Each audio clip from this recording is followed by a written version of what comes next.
Many people associate theme parks to the United States of America, and that's for good reason. We have it all from immersive experiences like Disneyland to roller coaster monopolies like Cedar Point. But I just got back from a 7-week trip across Europe, and let me just say, some of the parks I experienced there were unlike anything you'd find in America. That's why today I'll be giving each park I visited its own time to shine as I rank them up from worst to best. Now there's a lot I should say before we get things started. This is my first countdown video since I returned home from Europe, and there is so much to talk about. I'm excited to share my experiences, thoughts, and rankings with you guys, and I hope you learn a thing or two about the parks there. The countries I visited were Poland, Denmark, Germany, the Netherlands, Belgium, France, and Switzerland. The latter two countries were not park focused at all, but there were still a handful of parks from those places that will be on this list. Some places that won't qualify are A, various alpine coaster stops. This one is self-explanatory as these aren't full-fledged amusement parks. They are instead ski resorts, roadside attractions, tourist spots, and these absolutely beautiful scenic landscapes. We were able to ride 2 of these in southern Germany and 5 in the stunning Alps of Switzerland. Also, we were fortunate enough to visit the second largest fair in Germany called Rheinkirmes right in the heart of Dusseldorf. This doesn't make the list either since it's temporary and all the rides are constantly traveling from one location to the other. But I thought I'd give Rheinkirmes a shout out since it's by far the best fair I've ever been to. Between their 4 unique roller coasters, endless large-scale flat rides, and chaotic atmosphere, this was an experience I'll never forget. If I were forced to include them in this list, I'd probably rank them in the top 5 because I have never been to a fair on that scale with that impressive of a ride lineup in my life. As far as I'm concerned, it might have the greatest ride lineup in any fair, which solidifies its artificial placement on this list. With these caveats out of the way, here's how I rank every single theme park that I visited in Europe, part 1. This video will feature the first 14 parks, and part 2, which should be released in a few days, will have the final 13. Starting the list all the way down at number 27 is Zaderland in Poland. If you've been here or know anything about it, then its ranking shouldn't be much of a surprise. All I did here was run in to grab their 2 junior roller coaster credits since it was a 5-minute drive away from Energylandia. One of these was a basic wacky worm, and the other was a backwards, forwards, tire launch kiddie coaster, which was actually pretty interesting. Number 26 is Canobie, the only traditional amusement park in all of Switzerland. Now, I don't dislike this park, but it is pretty small, and I didn't think the park looked inherently great or had enough to do. For a thrill seeker like myself, there were 2 rides I was really looking forward to doing here. The first is Cobra, a one-of-a-kind PAX shuttle coaster with some of the most unconventional elements in the world. I'm talking a beyond vertical lift hill, the world's only scorpion tail inversion, and a loop so tight it's guaranteed to leave you lightheaded. While these 3 elements were very memorable for me, Cobra objectively is a pretty janky ride. It was considerably shakier than I expected, even after they've retracked it and swapped out the trains over the years. The other ride that is well worth experiencing here is Mammoth Tree. This is probably the best sky ride I've ever been on because it's not all about the observation aspect, it's also partially a dark ride. At one point, you become trapped in this tree and you start getting wind blown on you and there's fire everywhere, and then suddenly there's like a drop track on a sky ride. I actually could not believe it. I was losing it. Mammoth Tree almost didn't even fit in at Connieland because it was so well themed, while the rest of the park is a quintessentially basic small amusement park. So I don't know if I'll return here since it's so remote in the lens of a coaster enthusiast, but if you're in Switzerland for hiking and sightseeing, definitely see if you can stop by for these 2 fascinating attractions. Number 25 on this list is Attractiepark Slagharen in the Netherlands. This is our first chain amusement park to feature on this list, and in some ways it's apparent in the food they serve, which is well below average, and also the increase in advertisements. But a benefit of this being a chain park, and one of the 2 reasons we stopped by in the first place, is because they offer a pretty cheap season pass that gets you to other, larger parks in the Palace Entertainment chain. The second reason was for their standout attraction, Gold Rush. This is a Gerstlauer infinity coaster that opened in 2017, and while it hasn't been aging very well, I was pleasantly surprised by the forces varying from positive G's, airtime, and hang time. A huge reason this park is so low for me is that the entire place is themed to the Wild West. I find this so uninspired because basically any park, whether it's in Europe or America, has a Western themed section somewhere. Now, I'm usually okay with this, but at Slagharen, that's all the park is, and it really does drag on too long in my opinion. So overall, this was a decent park, but like Connieland, I don't see myself coming back here unless they add another big coaster. Number 24 is one with a pretty complicated name, so sorry if I pronounce this or anything else incorrectly for that matter. Wild aan Vrijzeitpark Kloten translates to Wildlife and Leisure Park in Kloten, which is located just outside the lovely town of Kokum. Now this park caught me by surprise, and it's not because of their ride lineup. Matter of fact, the lack of notable rides is the reason this park couldn't go any higher on my list. The thing that stood out to me was the location on top of a mountain, outlooking the valley and quaint town below. It's even possible to take a hiking trail to the entrance of this park. Where else do you see that? Now, as much as the ride lineup isn't nearly as good as the other parks on this list, they do still have 3 attractions of interest. First is their only verified roller coaster called Heisefart. This Gerstlauer bobsled coaster is probably my favorite wild mouse I've ever ridden. It has airtime, laterals, and a very creative layout with spectacular spectacular views. The second ride here, built in and around the same structural building, is the ABC Flume ride Zoom Rittersters. Some may classify this as a water coaster credit because it does have a gravity-based dip before the main drop. It's also well themed in the beginning and has a really cool spiral elevator lift with amazing views once again. Then there's also a shooting dark ride inside the building that I didn't even know existed until we stumbled upon it. In totality, there's not a ton of things offered at this park, but the low-key vibe of the place along with the setting made for a pleasant surprise. At number 23 is Bellewaerde, our first park in Belgium to make this list.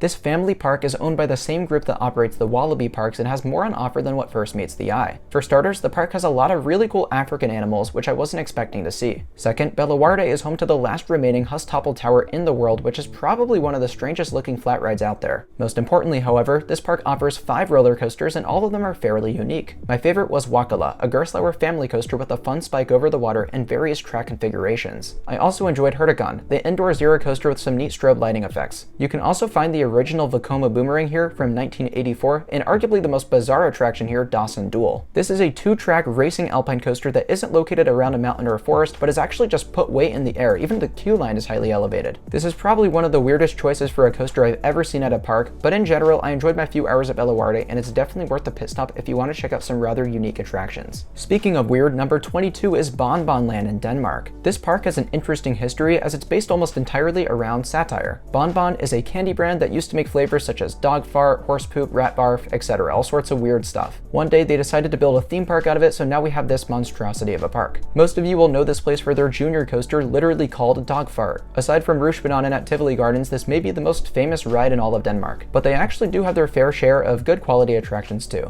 These include the original Gerstlauer Eurofighter coaster called Vildsvinnet, which may have a simple layout, but it's smooth and highly enjoyable. There's also a Gerstlauer spinning coaster here called Handkatten, which spins fast and has some fun helixes and airtime pops. The collection of non-coaster attractions isn't half bad either. There's an Intamin River raft ride themed to beavers that was awesome. There's a huge Zamperla pendulum, which was very intense. I was surprised to see that in a park like this. But in general, I think the reason I liked Bon Bon Land so much was because the theming was so out there and something you'd never expect to see in a park in America. Number 21 is what I like to call the Wallaby park you've never heard of, Wallaby Rhône-Alpes. This small family park was the only amusement park we visited in France, and they have a fun coaster trifecta. Easily my favorite was Mystic, a Gerstlauer infinity coaster with a unique layout and many diverse forces. I loved that ride. I also enjoyed Timber, the Gravity Group family coaster with a plethora of airtime, and Generator, a Vekoma Boomerang with lap bars that tracks unnaturally smooth. This might have been the best boomerang I've ever ridden. I was really impressed by that one. As a whole, Wallaby Rhône-Alpes had very nice staff, it was landscaped nicely, and had just a pleasant atmosphere. It was so interesting to see the same logos, fonts, and park signs in a park considerably smaller than the other Wallaby locations. But no, I'm definitely glad I was able to check out all 3 while in Europe. This is definitely considered to be the family park of the chain, but it serves its place well and is a fun time. Number 20 is Legendia Śląskie Weselemme Miasteczko. I think I've nailed that by now, but if you're fluently Polish, feel free to correct me down in the comments. Legendia is located right around Katowice, Poland, and let me just start off by saying this place is weird. They have such a fascinating blend of ultra-modern rides and older ones that look like they're about to fall apart. Fitting the former criteria is Lek Coaster, the park's standout attraction and easily one of the best coasters in the entirety of Europe. This thing is absolutely insane with its neck-breaking positive Gs, powerful ejector airtime, and very diverse layout. But away from that, the rest of the coaster lineup is so janky. They have a Zyklon coaster called Dream Hunter Society, very weird name, and it basically valleys all the time, so they make you fill the 2-row car before dispatching. Because we only had 2 of us riding, the ride operator actually hopped in the back and rode alongside with us, which I don't think would ever happen in America. Also, Diabelska Petla, their Soket looping coaster, is one of the most bizarre rides I've ever been on. It has backwards facing seats, so I did ride backwards, but the transitions and layout overall is terrible, so you're going all over the place and banging your head on the seat back. So much of this park feels incredibly outdated, yet some sections feel like they were just renovated a few months ago. Legendia is a bizarre place, but even for Lek Coaster alone, it's well worth a stop. Talk about a row of weird parks, because number 19 is Skyline Park in Bavaria, Germany. The entire time I was at this park, I was scratching my head wondering how it even exists. You have these giant grass fields and farmlands owned by legitimate farmers as far as I'm concerned, and it just is smack dab in the middle of the park.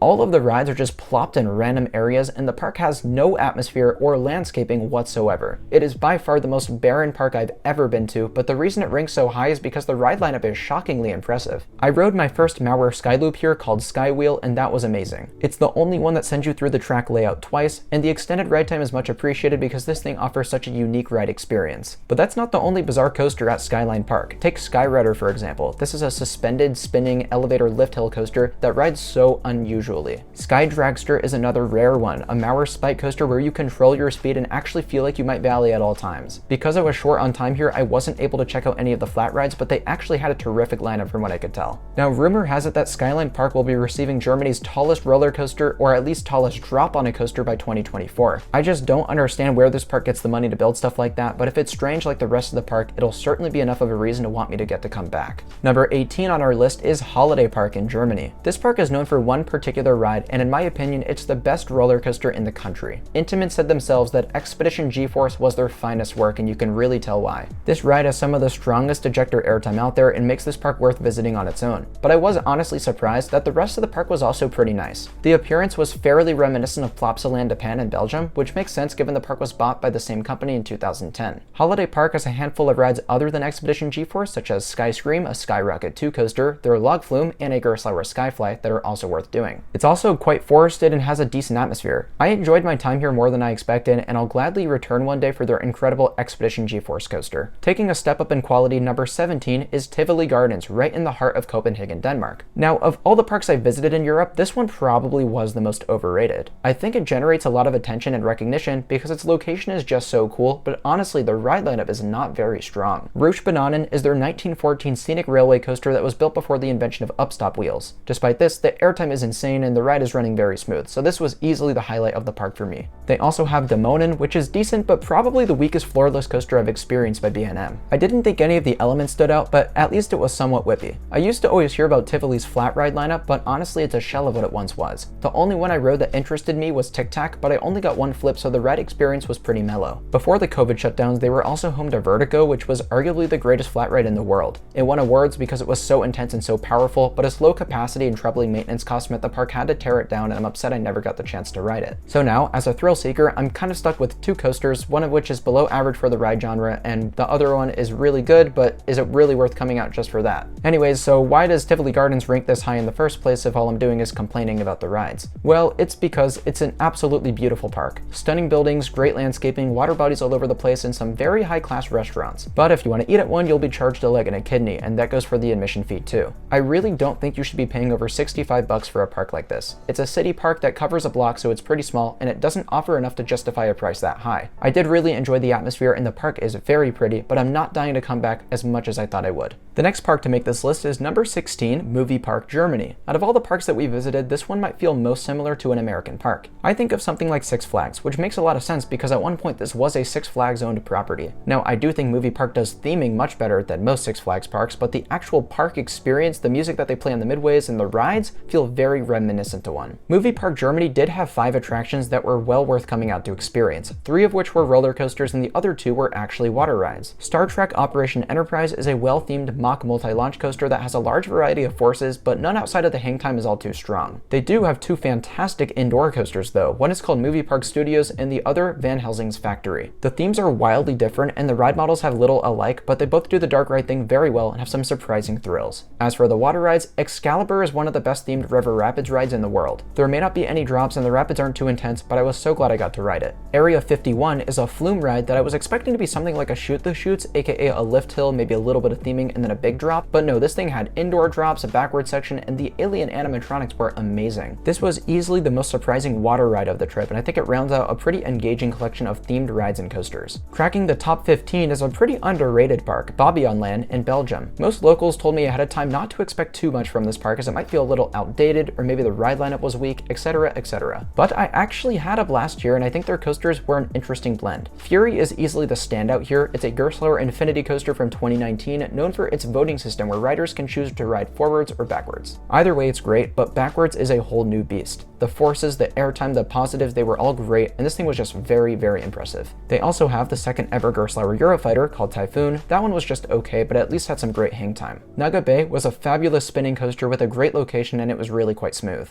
And I have to give a shout out to Revolution, probably the craziest indoor coaster I've ever ridden. This thing feels like an acid trip. It has the longest train in the world, a super long lift hill, and then travels around the exterior of the inside of the building and builds up so much speed. That thing was ridiculous. There's also some fascinating non-coaster attractions here. here. There's that King Kong ride that shakes you around, and the Indiana River is an indoor log flume with all sorts of tricks up its sleeve. Unfortunately, I didn't get to ride it because it was down for a couple hours, but it's well worth experiencing if it is open. Bobby on Land has much more to offer than just Fury, so if you're in the area, it's well worth a day trip. The last park in this video is number 14, Heide Park in Saltau, Germany. This is easily the largest amusement park to make this list so far. It's a Merlin-owned property with 9 roller coasters and a fair bit of charm. Colossus Kampf der Giganten is the best reason to come here. It's a rare, intimate prefabricated Woody with an outstanding first half. The rest did dwindle out quite a bit though. I also enjoyed Flug der Dämonen quite a lot, that's their wing coaster, and for some reason the bobsled was like much more intense than I expected. The park is situated around this giant lake and there's no barricades. It's so nice and open, and you could probably just jump in for a swim if you really wanted to. Also, I want to shout out the slides near Colossus. Those were crazy and offered amazing views of the park skyline. Also, we saw a pretty amazing show about pirates. We didn't understand any of it because they were obviously speaking German, but that was a really cool show. With all the good things I have to say about Heide Park, there's also a few things I wasn't crazy about. Because this was the first chain park and one of the few we visited in general in Europe, there were a lack of things that made the independent park so great. The food, the operations, and the staff were all pretty typical of an average corporate park from what I could tell. That aside, I enjoyed this park quite a lot, and I feel bad for putting them this low because it was actually a very enjoyable experience. Anyways, that's gonna do it for part 1 of ranking every European theme park I visited. This video obviously covered a lot of the obscure, lesser known parks in Europe, and the next one will include the popular, incredibly immersive, stacked ride lineups. You know the drill. For now, I hope you all enjoyed. Part 1 alone took an awful lot of work, so feel free to support what I do by hitting subscribe and liking the video, as it really helps the channel out. Thank you all so much for watching, and I'll see you very soon. Bye guys.